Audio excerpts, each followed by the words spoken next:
No século XVIII, a eletricidade era apenas uma curiosidade. Mas no século XIX, ela tornou-se uma das ferramentas mais importantes, não só da ciência, mas também da indústria. E a invenção crucial que causou essa transformação ocorreu em 1800 por Alessandro Volta. Foi, claro, a bateria elétrica. Eu queria ter trazido uma bateria de carro para lhes mostrar hoje, mas quando fui a uma revenda, tudo que tinham era um limão. Foi então que pensei em fazer uma bateria com um limão.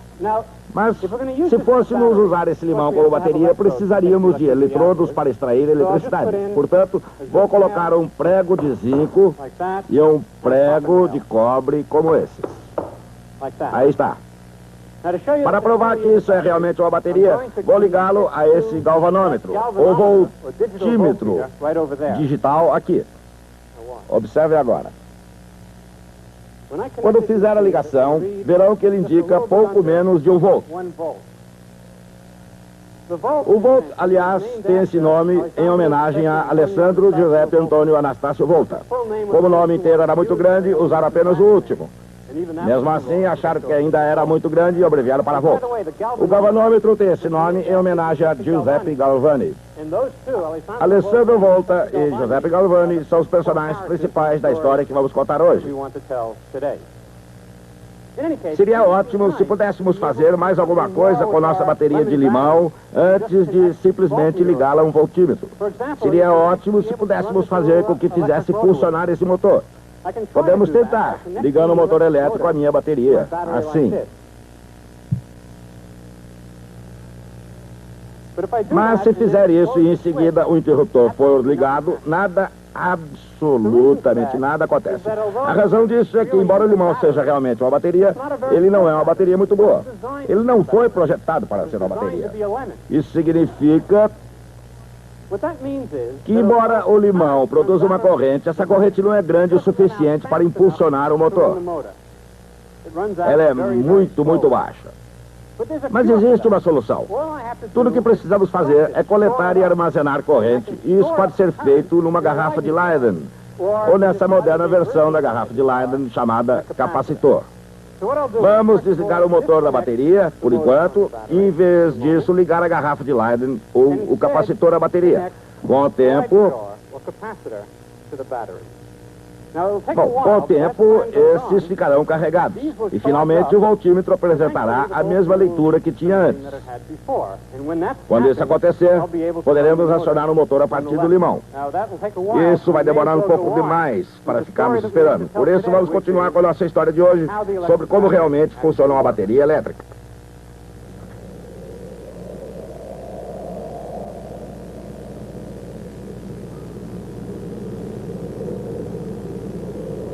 A bateria elétrica, inventada em 1800, tem sido usada em muitos aparelhos e em diferentes situações.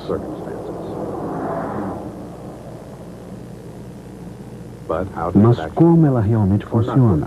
Ou não funciona, como pode muito bem ser o caso? Na busca da resposta, e isso se aplica a qualquer tópico da ciência, parte da satisfação é o caminho até encontrá-la.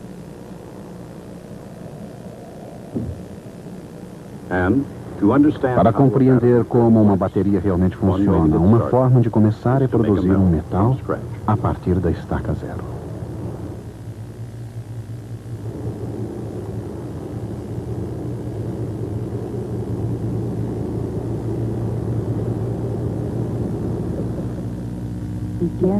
Comecemos com um único íon positivo, isto é, um átomo em que falta apenas um elétron. Como ele tem uma carga positiva, ele cria uma energia potencial de atração ao elétron ausente, como vemos aqui no gráfico.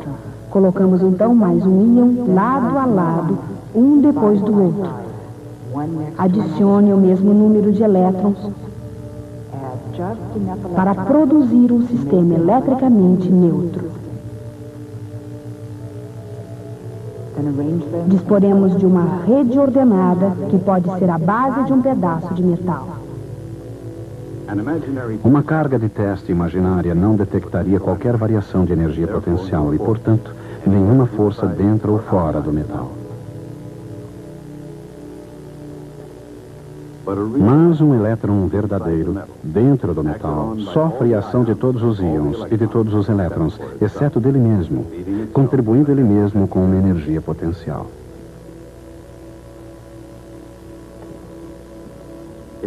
Se esse elétron é transferido de uma parte para outra do metal, os outros elétrons fluem em seu redor para substituí-lo, de maneira que ele tenha a mesma energia potencial em qualquer parte. Isso significa que não existe virtualmente força capaz de impedir que um elétron se mova livremente no metal. Mas além dos limites do metal, não há mais íons ou outros elétrons para ajudar a contrabalançar essas forças. Assim, para extrair um elétron do metal, é preciso uma força gigantesca, capaz de criar um verdadeiro potencial elétrico e deixar o metal com uma carga resultante positiva.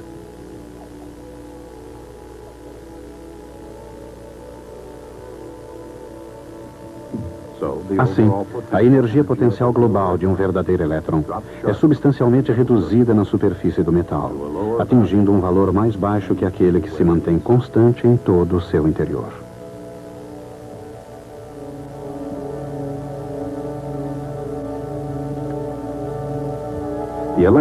Os elétrons de um metal também possuem energia cinética, mas não o suficiente para conseguir escapar.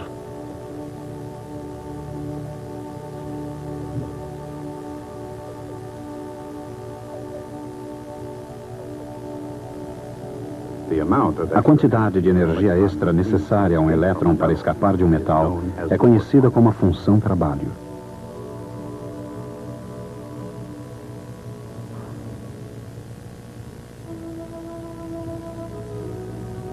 Alessandro Volta surgiu antes que alguém tivesse sido capaz de construir uma bateria elétrica e muito menos observar a estrutura interna de um metal.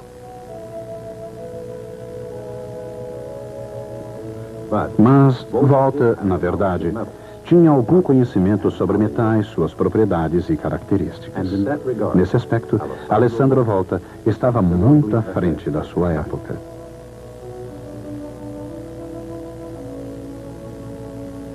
A ciência era o dom de Volta, e ele desejava compartilhá-lo com o mundo.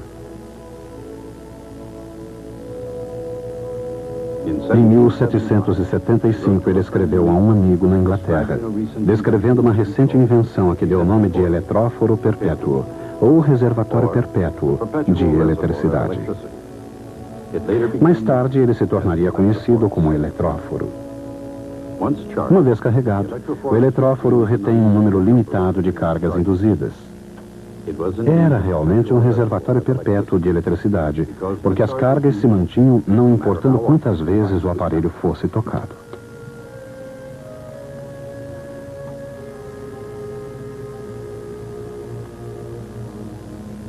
A comunidade científica saudou a invenção de Volta. E na Inglaterra, Joseph Priestley a descreveu como a invenção mais significativa desde a garrafa de Leyden. Ao mesmo tempo que a invenção do eletróforo ofereceu à ciência uma oportunidade de progredir, ofereceu ao seu inventor a oportunidade de visitar alguns dos países que só conhecia através de correspondência.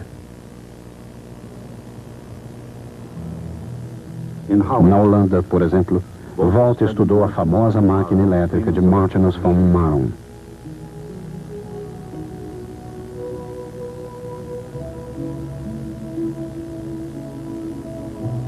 E na França foi aceito pela vanguarda, tanto da ciência como das artes.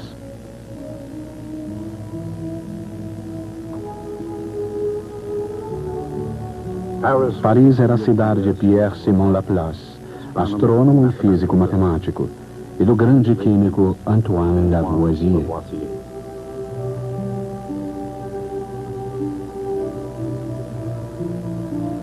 Foi também numa visita a Paris que o impressor e depois eletricista americano Benjamin Franklin conheceu Volta.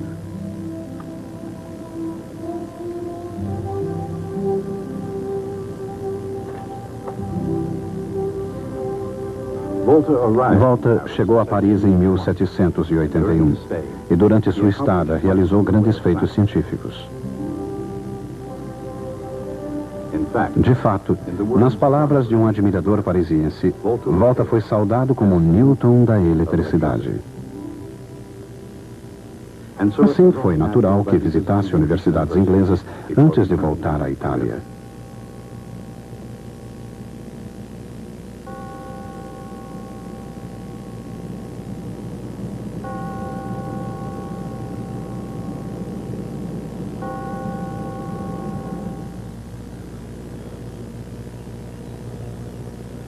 Como uma celebridade científica e professor de física experimental na Universidade de Pávia, aos 46 anos, Volta poderia muito bem ter descansado sobre os merecidos louros. No entanto, Volta recebeu uma carta providencial de um certo Luigi Galvani.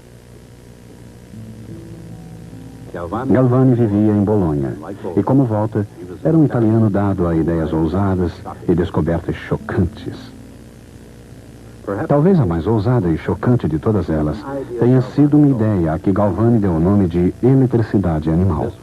Esta era uma força vital, escreveu Galvani, diferente da eletricidade comum e que podia ser encontrada no tecido de uma rã.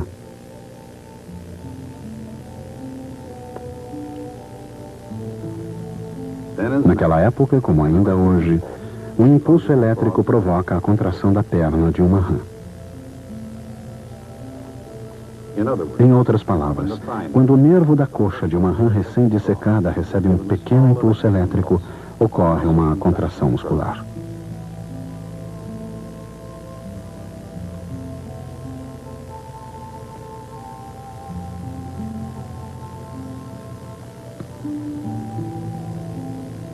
Observando a distensão da perna amputada de uma rã, Galvani descobrira que esses impulsos nervosos que induzem os músculos à ação são realmente sinais elétricos.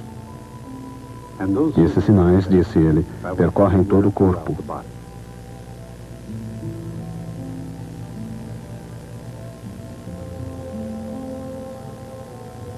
Mas Galvani acreditava que se tratava de eletricidade animal armazenada no nervo da rã, como eletricidade comum armazenada numa garrafa de Leiden. Achava que uma descarga de eletricidade animal provocava o movimento do músculo.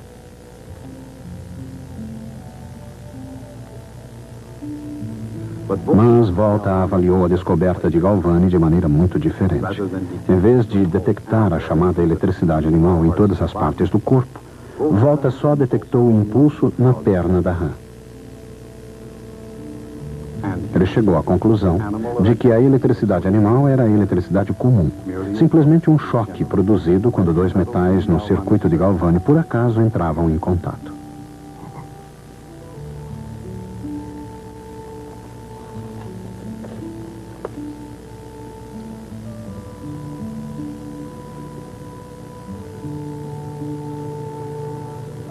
Mesmo hoje, existe uma questão muito significativa no cerne do argumento de Volta.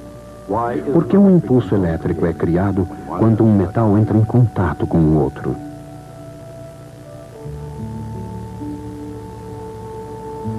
Cada metal, o zinco, por exemplo, tem uma função trabalho que impede a saída dos elétrons.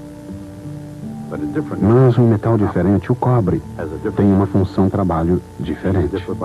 Essa diferença equivale a cerca de 1 volt de potencial elétrico.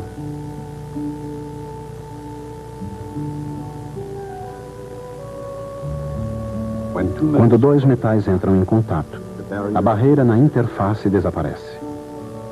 E os elétrons ficam livres para fluírem pelos metais, indo para onde haja uma menor energia total.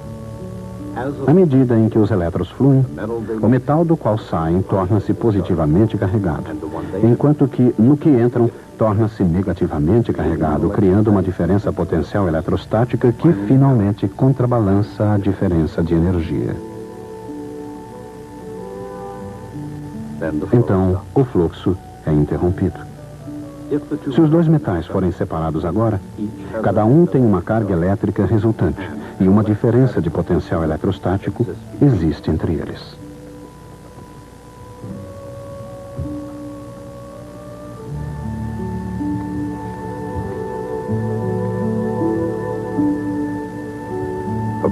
Naturalmente, como o elétron não tinha sido descoberto até a época de Volta, ele precisou fundamentar seu argumento em outras bases.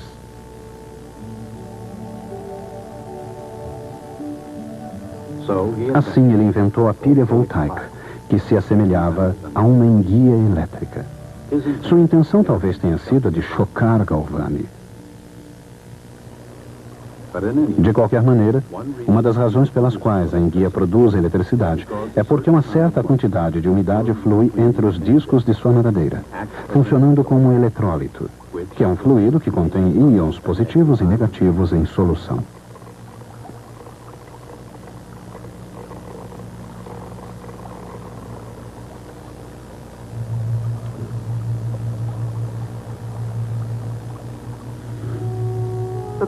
Suponhamos que dois metais diferentes, eletricamente carregados por contato, sejam colocados num eletrólito. O metal que possui uns elétrons em excesso atrai íons positivos da solução. Sempre que íons positivos tocam a superfície, eles são capazes de extrair os elétrons excedentes do metal.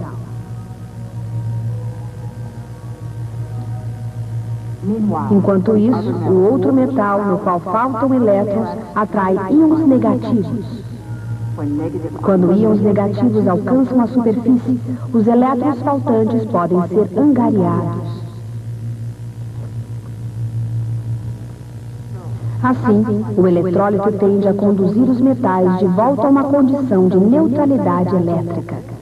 Se entrassem novamente em contato direto, uma nova onda de elétrons fluiria em virtude da diferença entre suas funções de trabalho. Mas agora, graças ao eletrólito, a onda não é interrompida. Os elétrons continuam fluindo de um metal para outro,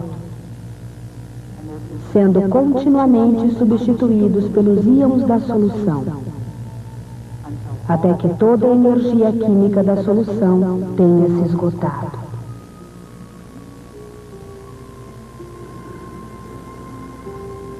Mas até que isso aconteça, uma bateria lança luz tanto sobre a física quanto sobre a química.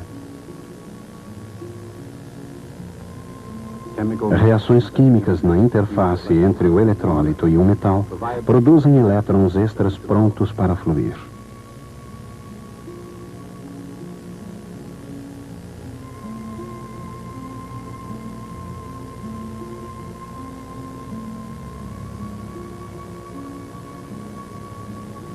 No ponto de contato entre um metal e outro, a diferença de energias dos elétrons de cada um dirige os elétrons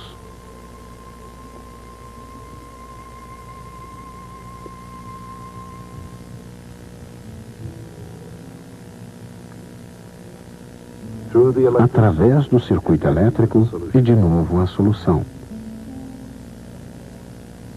onde completam a reação química. E continuando assim, a energia química se transformando em energia elétrica até que as substâncias químicas se acabam e a bateria se esgota.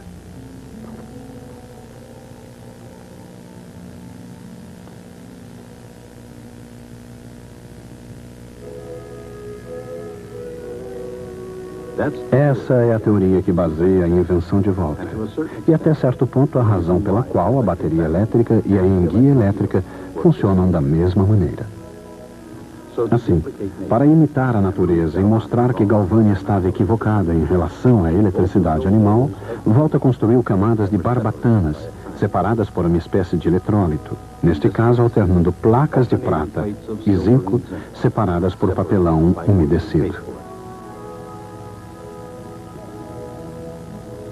Assim como no caso da enguia, também aqui a umidade é a responsável pelo truque de agir como um eletrólito.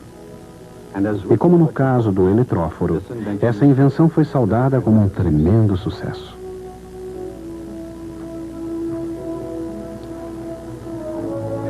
Napoleão Bonaparte, por exemplo, um imperador sempre interessado nos acontecimentos correntes em sua época, saudou a invenção de Volta como a maior de todos os tempos. E, embora isso seja uma questão de opinião, não há dúvida que Volta desenvolveu a primeira bateria elétrica do mundo.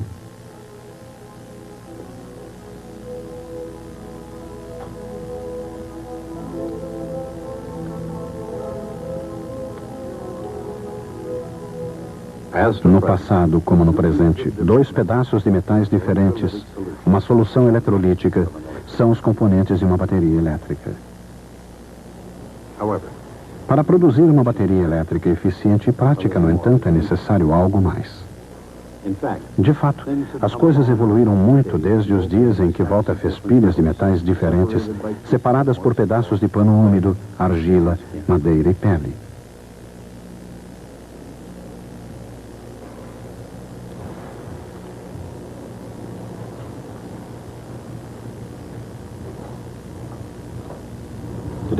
Hoje, por exemplo, fornalhas derretem pesadas barras de chumbo.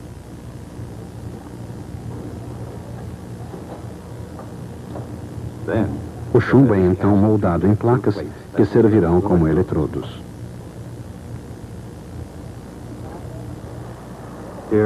Aqui as placas são revestidas com uma pasta barrenta, uma mistura de óxido de chumbo, ácido e água. Um encorpador é acrescentado à lama das placas negativas.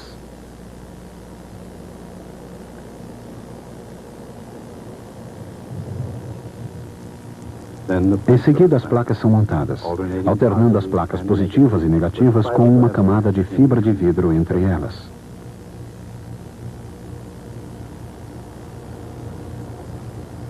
As placas são soldadas em contatos, colocadas dentro de uma caixa plástica e fixas.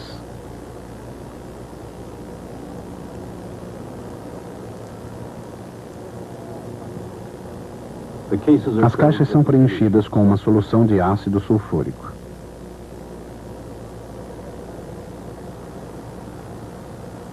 E, finalmente, dentro da caixa, as placas de chumbo e o eletrólito circundante são transformados finalmente em baterias elétricas.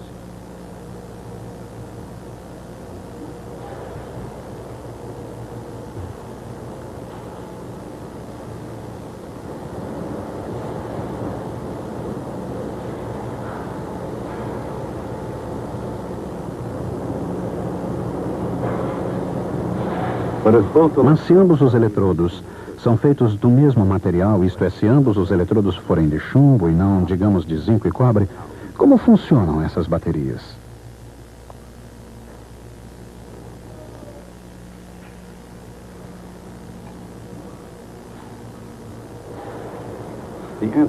A resposta foi encontrada por um cientista francês chamado Raymond Planté, que descobriu essa nova maneira de fazer uma bateria. Ele colocou dois eletrodos do mesmo metal, chumbo, num eletrólito, uma solução fraca de ácido sulfúrico. Em seguida, aplicou uma voltagem entre os eletrodos, impulsionando a corrente elétrica através da solução.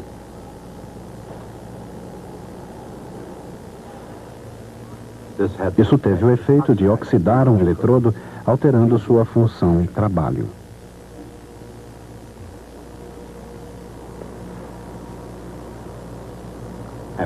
A partir daí, o princípio é o mesmo da pilha de volta. Mas essa bateria tinha uma grande vantagem. Era reversível. Uma vez carregada, estava pronta para ser utilizada. Depois de usada e descarregada, podia ser recarregada. Essa é a ideia básica que rege uma moderna bateria chumbo-ácida, a bateria do automóvel. É claro que o automóvel de hoje é muito mais do que uma simples bateria. Mas isso é tudo que é necessário para fazer essas máquinas complexas começarem a se movimentar. Assim, os motoristas de todo o mundo devem muito a Alessandro Volta. Quer sejam abençoados com um doce ou amaldiçoados com um limão.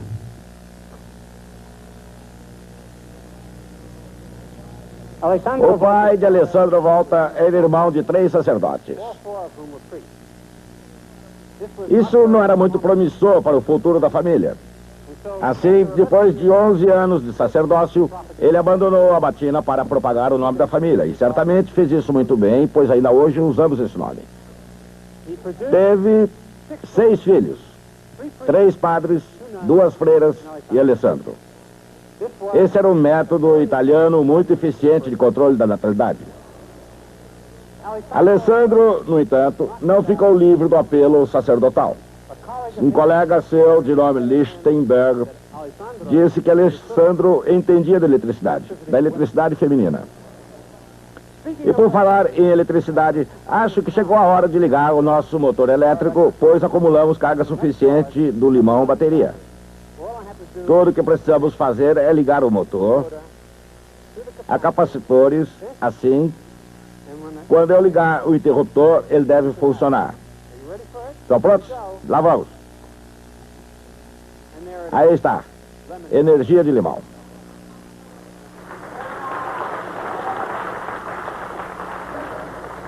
Acho que jamais vou conseguir superar essa demonstração. Até a próxima.